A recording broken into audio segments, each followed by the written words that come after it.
The river was a black ribbon under the pale light of dawn. It slid past us with an almost deliberate silence, as if it too feared to disturb whatever watched from the willows. Ow. My companion barely spoke. His hands were restless, and every so often he cast a glance toward the swaying trees. Not the casual glance of a man admiring scenery, but the quick, nervous flicker of prey checking the shadows. We had slept little. Strange sounds had stirred in the night. Soft, wet footfalls, a faint whisper like breath moving through hollow reeds, and once a rustle so close I had been sure something stood beside the tent. I had not dared to look. By morning, the sandbank felt smaller, as though the river had crept closer in the night. The willows leaned in with unnatural angles, their branches knitting together until the sky was a narrow strip of pale cloud. There was no bird song.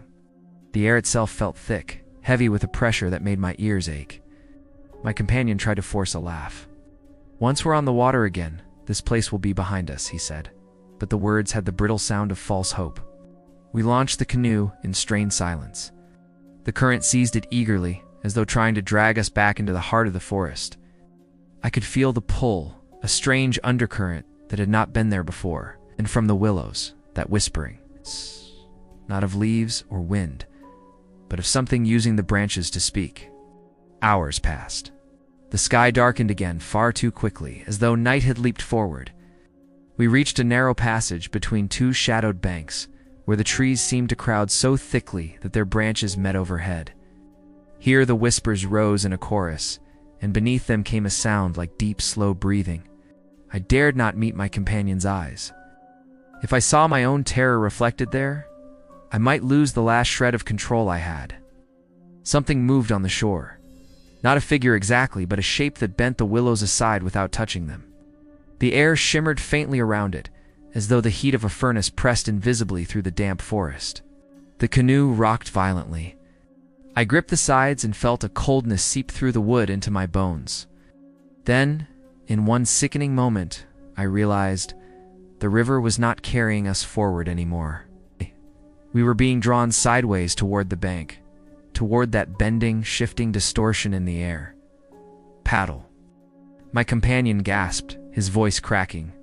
We fought the pull with every ounce of strength, the current raging now like a living thing determined to claim us.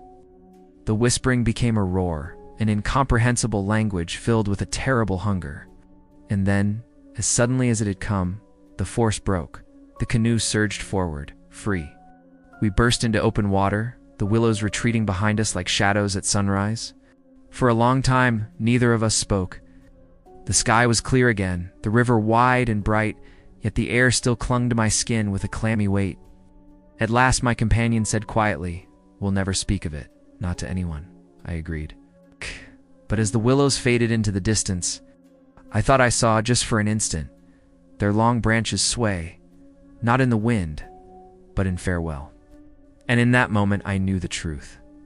The river had let us go, but the willows had not. It never would.